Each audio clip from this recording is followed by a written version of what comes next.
एक भेंट। जाति, धर्म और संप्रदाय की सीमाओं से ऊपर उठकर संपूर्ण मानवता को एक जीवंत आध्यात्मिक प्रक्रिया भेंट करना ही इस वीडियो को बनाने और बांटने का उद्देश्य है।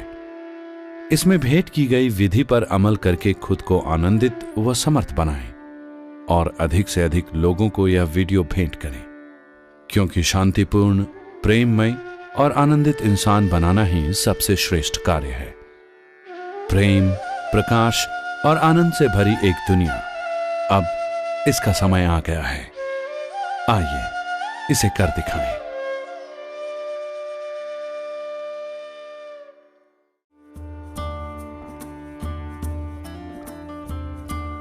ईशा क्रिया इस धरती पर उपस्थित हर व्यक्ति को आध्यात्मिकता की कम से कम एक बूंद प्रदान करने के आंदोलन का एक हिस्सा है।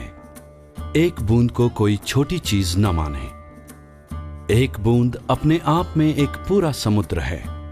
यह खुद की परम क्षमता तक पहुंचने का एक शक्तिशाली उपकरण है।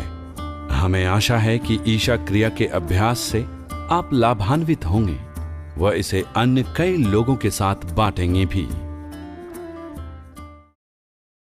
ईशा क्रिया का अर्थ है, ईशा मतलब सृष्टि का मूल, यानी कि सृष्टि का जो स्रोत है उसे हम ईशा कहते हैं।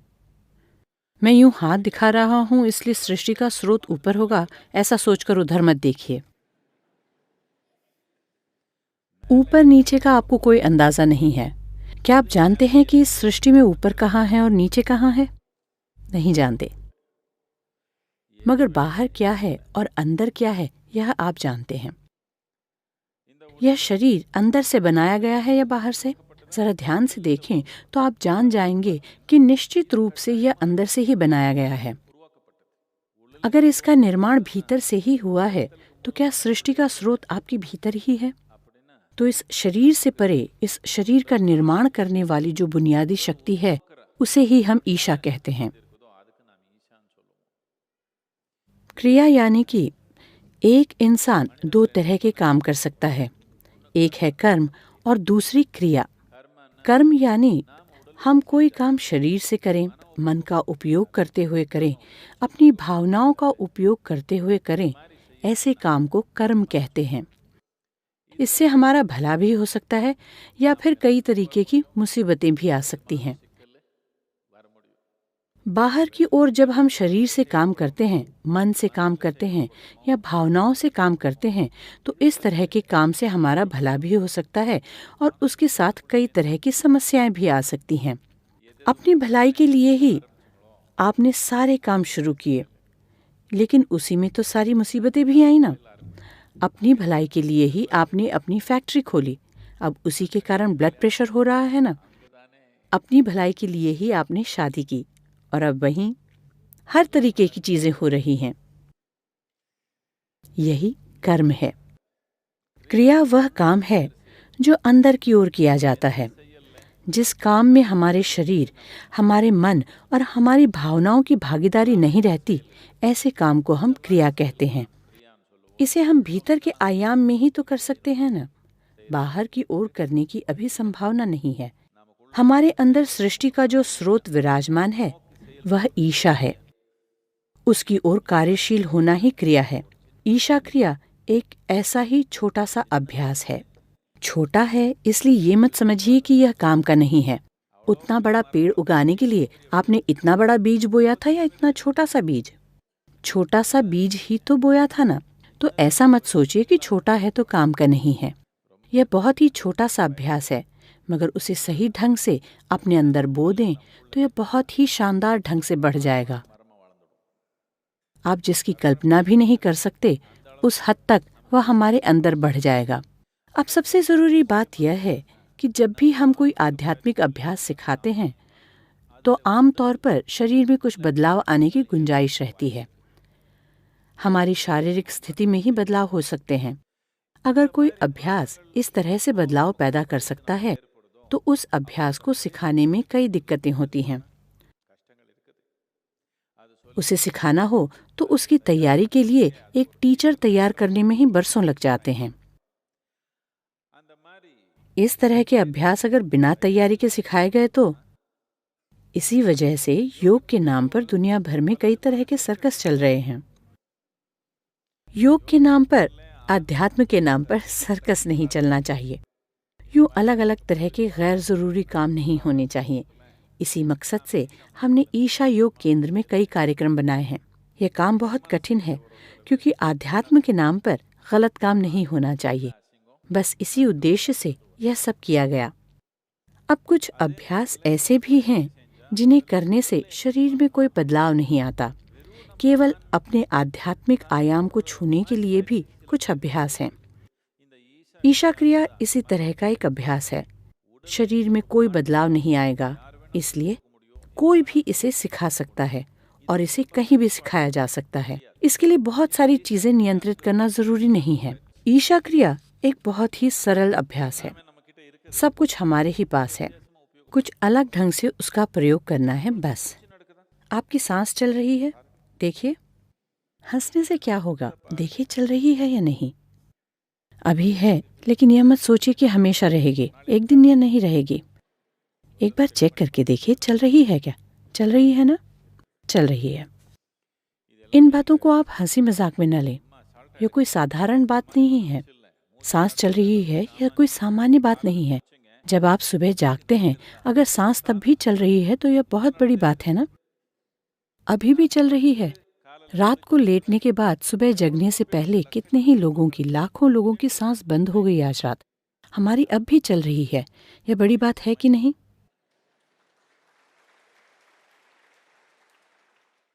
क्या ये छोटी बात है? बहुत बड़ी बात है कि नहीं? तो इसे हल्के से न लें। सांस चल रही है, यह कोई मामूली बात नहीं है।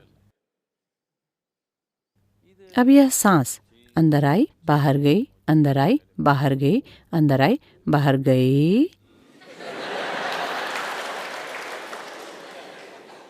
अगर अगली सांस अंदर नहीं आई तो कहीं भी जाकर ढूंढिए, वो आदमी नहीं मिलेगा। आखिर कौन सी बड़ी बात हो गई? एक सांस अंदर नहीं गई, बस इतना ही। कितनी छोटी सी बात है, देखिए जरा। बस इतना ही। इतने में ही काम खत्म। सांस यूं ही चलती रहती है लगातार। मन में विचार चल रहे हैं क्या? विचार दौड़ रहे हैं क्या? दौड़ते ही रहते हैं। सांस भी दौड़ती रहती है, विचार भी दौड़ते रहते हैं। आप जागरूक हैं। आप यह नहीं बता सकते कि किस हद तक, लेकिन किसी हद तक आप जागरूक हैं। इसीलिए तो पता चलता है कि आपका अस्तित्व है। आपको कैसे पता चलता है कि मैं यहाँ हूँ? एक हद तक जागरूक रहने के कारण ही तो। जरा यूं बन गए तो कहाँ रहते हैं आप, पता ही नहीं चलेगा। यह भी पता न चलेगा कि आप हैं या नहीं। कहाँ की तो बात ही छोड़ दीजिए। आपको कैसे पता चलता है कि मैं यहाँ हूँ, मैं यहाँ बैठा हूँ? जागरूकता की वजह से। सांस अपने आप चल रही है, विचार खुद ब खुद चल रहे हैं, जागरूकता भी अपने आप बनी हुई है। हमें कुछ भी करने की जरूरत नहीं, हमें बस इन तीनों को एक साथ लाना है। सांस अभी आपके अनुभव में नहीं है। क्या आपको सांस के अंदर और बाहर होने का एहसास होता है? क्या आपको पता चलता है सांस चल रही है? इसका आपको एहसास नहीं है। आप केवल इतना जानते हैं कि हवा के नाक से होकर जाने के कारण वहाँ संवेदना या सेंसेशन होते हैं। आप केवल उन संवेदनाओं को ही जानते हैं। अब आपके बगल में बैठा व्यक्ति अगर आपको छुए तो आप उनके हाथ को नहीं जान पाते। आपको केवल अपने हाथ में होने वाली संवेदनाएं ही पता चलती हैं, है कि नहीं? इसी तरह हवा जा रही है, सांस हमारे अनुभव में नहीं है। उसके कारण जो संवेदनाएं होती हैं, हमें केवल उसी का पता चलता है। क्या आप जानते हैं मैं कहाँ हूँ? मैं कहाँ बैठा हूँ? जरा अपने हाथ से इशारा करके बताइए। अभी मैं कहाँ बैठा हूँ बताइए। यहीं पर तो, लेकिन ऐसा नहीं है। यह प्रकाश मेरे शरीर पर पड़ रहा है, यहाँ से रिफ्लेक्ट होकर आपकी आंखों के अंदर जा रहा है, फिर लेंस से गुजरकर रेटिना के ऊपर उल्टा चित्र बन जाता है। यह सारी कहानी आपको पता है ना कि कैसे चल रहा है? अब मैं कहाँ हूँ? आपके अंदर ही हूँ। मेरी बातें कहाँ सुनाई दे रही हैं?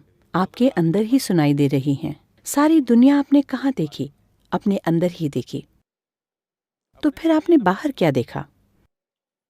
आप बाहर देख नहीं सकते, आप बाहर सुन नहीं सकते, बाहर आप सूंघ नहीं सकते, छू नहीं सकते, कुछ भी नहीं। आपके साथ जो भी अनुभव हुए सब आपके अंदर ही हुए। बाहर का अनुभव नाम की कोई चीज हमारे लिए है ही नहीं, लेकिन हमारा सारा ध्यान बाहर की ओर है। अब इस ईशा क्रिया में पहली चीज है आपकी सांस। इस सांस को हम योग में कूर्म नाड़ी कहते हैं। कूर्म नाड़ी से मतलब है यह एक रस्सी जैसी है। आपको और आपके शरीर को बांधकर रखने वाली रस्सी है कूर्म नाड़ी। आपकी सांस को अगर मैं यूं निकाल लूं तो आप और शरीर अलग अलग गिर पड़ेंगे या नहीं? अलग अलग गिर पड़ेंगे या नहीं? यही पहला भ्रम है। यहाँ दो जने हैं, लेकिन ऐसा व्यवहार कर रहे हैं मानो एक ही व्यक्ति हो। अगर मैं आपकी सांस खींचकर निकाल दूं, तो यह शरीर यहाँ गिरेगा, आप कहीं और। अलग अलग बंट जाएंगे। दो हैं, लेकिन एक होने का ड्रामा चल रहा था। इस कूर्म नाड़ी को या इस सांस को खींचकर निकालने पर दोनों जने अलग अलग हो जाएंगे ना? फंस जाएंगे ना? फंसेंगे या बच निकलेंगे? पता नहीं, लेकिन दो बन जाएंगे। एक होने का दिखावा करने वाले दो बन जाएंगे। शादी की तरह है यह। दो लोग एक होने का दिखावा करते हैं, जरा खींचने पर दो हो जाएंगे। अब इस कूर्म नाड़ी यानी इस सांस के साथ हमें जरा सफर करना होगा। अब जब पता ही नहीं है कि वह कहाँ रहती है, तो उसके साथ कैसे जाएंगे? इसके लिए उसके साथ जाने के लिए हमें करना यह है कि हमारे विचार चलते ही रहते हैं। अब हमें करना यह है कि सांस और विचार को आपस में जोड़ दें। दोनों को जोड़ने पर विचार जहाँ जाता है वहाँ तक हम सांस के साथ जा सकते हैं और आ सकते हैं। लेकिन सांस के साथ विचार को जोड़ने के लिए, इन दोनों को साथ रखने के लिए उसमें जागरूकता का समावेश करना जरूरी है। अगर इन तीनों को एक साथ जोड़ दिया जाए तो इसे संभालना बहुत आसान हो जाएगा। इसके साथ हम कौन सा विचार मिलाएं? अब यह शरीर जब यह पैदा हुआ यह ऐसा नहीं था, इतना छोटा था, अब इतना बड़ा हो गया। कैसे? क्या क्या खाया आपने?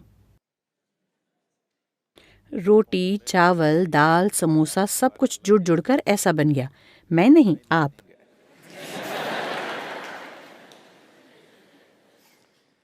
सब कुछ जोड़कर यह खाए हुए खाने का एक ढेर ही है ना? या फिर दूसरे शब्दों में, इस धरती की मिट्टी को लेकर ही तो हमने इसका निर्माण किया है। इसे हमने इकट्ठा किया है। जिसे हम इकट्ठा करते हैं वह हमारा हो सकता है, लेकिन हम उसे मैं नहीं कह सकते। ऐसे ही बात करते करते यह घंटी यह हमेशा मेरे पास ही रहती है। अगर मैं एकाएक अब सत्संग के बीच में आपसे कहूं कि यह घंटी मेरी है, तो आप सोचेंगे, अरे लगता है सद्गुरु को कुछ हो गया है। लेकिन सभी कहते हैं कि वे ज्ञानी हैं, कुछ देर और बैठकर सुनते हैं।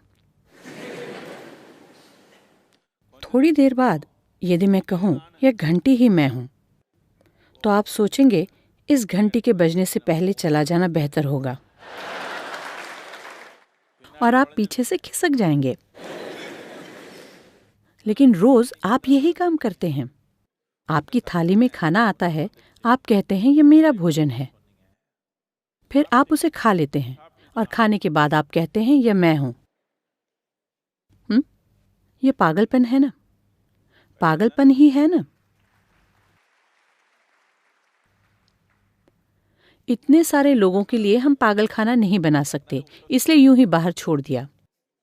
बाहर जो भोजन था उसे लेकर खाने के बाद मैं यही हूं कहें तो यह पागलपन है कि नहीं? दुनिया में सभी लोग इसी तरह रहते हैं, इसीलिए अगर हमारी अक्ल काम करे तो इस पागलपन से भी बाहर आ सकते हैं।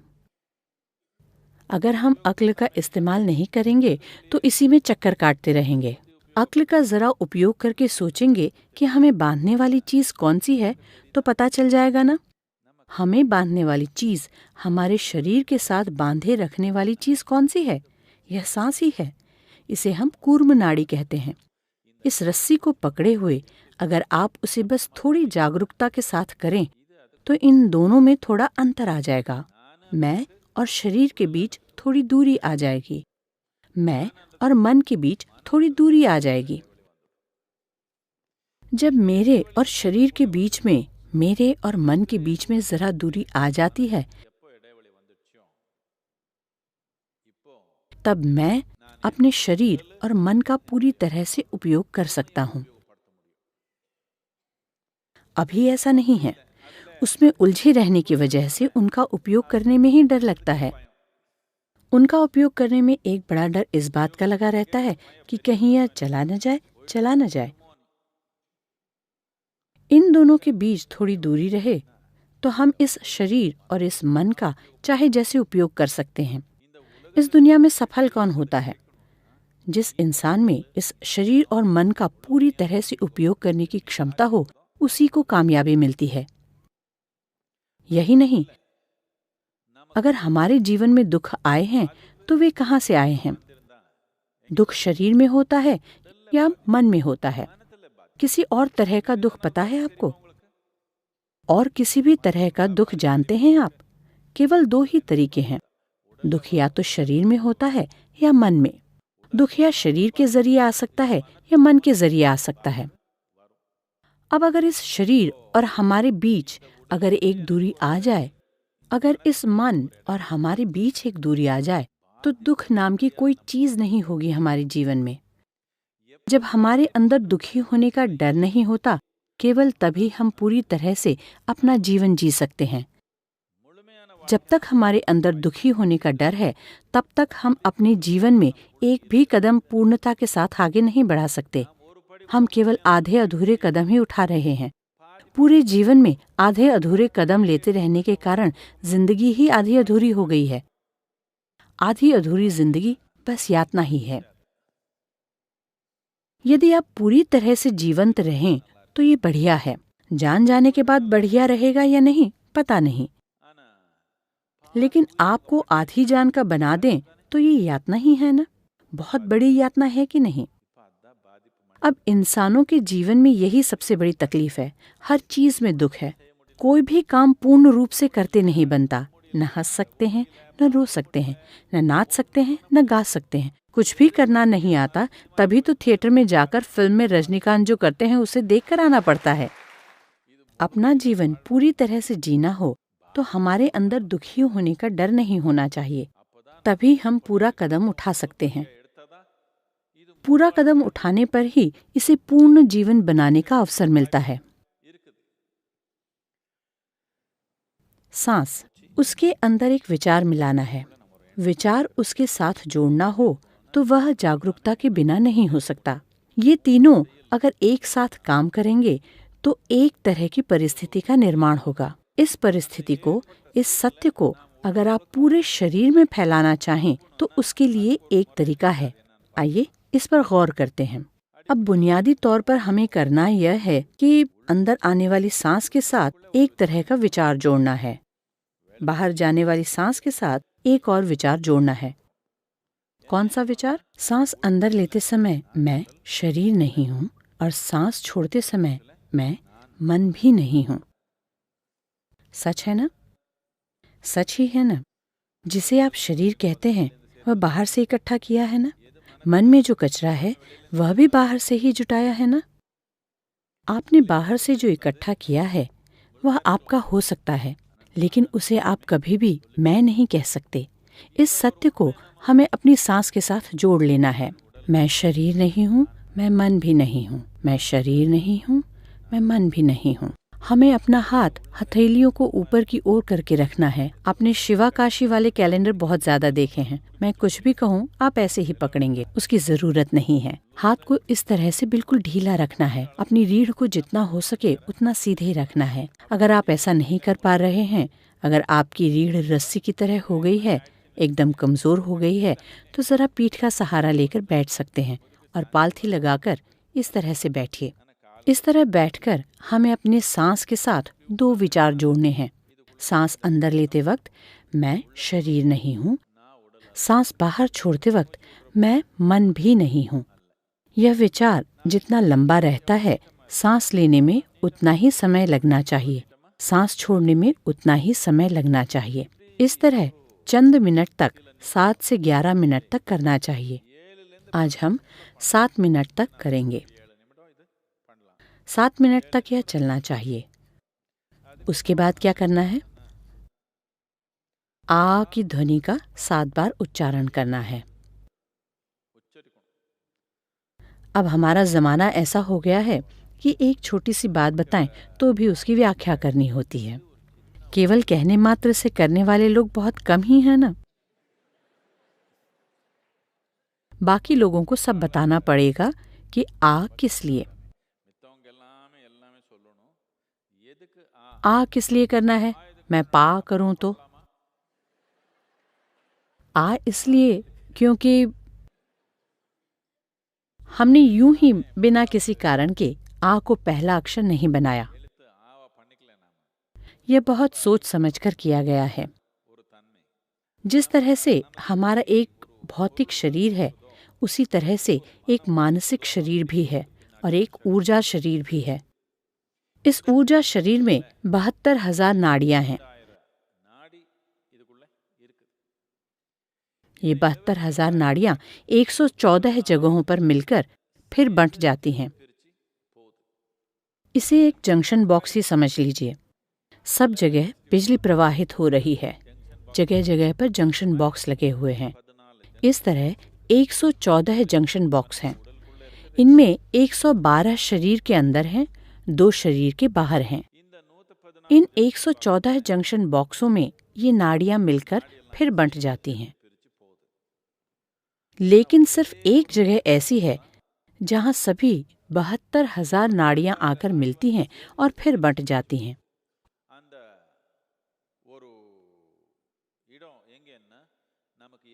और वह स्थान है हमारी नाभि के जरा सा नीचे, लगभग 1.25 इंच नीचे। इसे हम योग में मणिपूरक कहते हैं।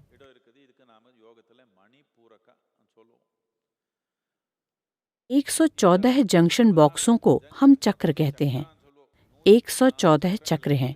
इनमें से यह एक चक्र है। सिर्फ इस मणिपूरक चक्र में 72,000 नाड़ियां मिलकर फिर बंट जाती हैं। अगर आप आ शब्द का उच्चारण करते हैं तो आप देखेंगे कि उसके कंपन आपकी नाभि के करीब 1.25 इंच नीचे शुरू होते हैं और शरीर में हर तरफ फैल जाते हैं। इसे अनुभव करके देखिए। अपनी आंखें बंद कीजिए, अपनी रीढ़ को सीधा रखिए, आ शब्द का उच्चारण कीजिए और कंपनों को महसूस कीजिए।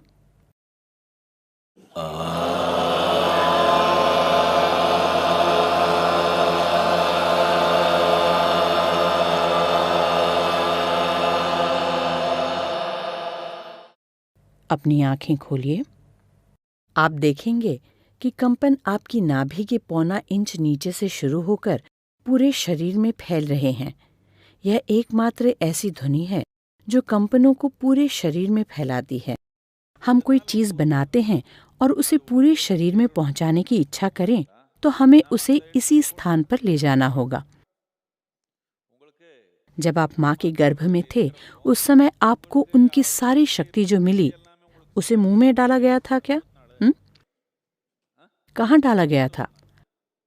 नाभि में, है ना? वहां पर ऐसी एक शक्ति मौजूद है। वहां मणिपूरक चक्र होने के कारण वहां जो भी चीज आती है उसे पूरे शरीर में पहुंचाया जा सकता है।